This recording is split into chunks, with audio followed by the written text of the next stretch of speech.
China strikes back on Monday to kick off a new month of trade.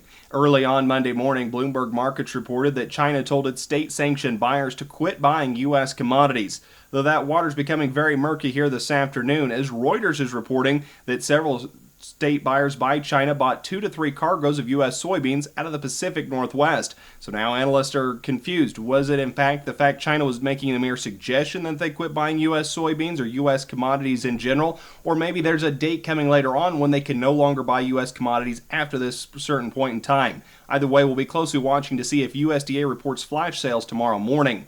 The other meaningful thing in the outside trade, the U.S. dollar index continues to see pressure, moving well below its useful moving averages as well as several points of support.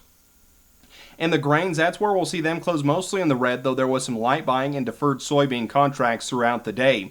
Latest data from the USDA showed export inspections for Monday and were higher week to week for corn, soybeans, and wheat. But when you look at corn, another week over 1 million metric tons. They're year to date, though, still lagging 11 million metric tons behind the previous marketing year. December new crop corn futures will settle 335 3/4, while November new crop soybeans will settle 852 1/4. July Chicago wheat will settle 515 1/4, and July Kansas City wheat will settle 462 1/2.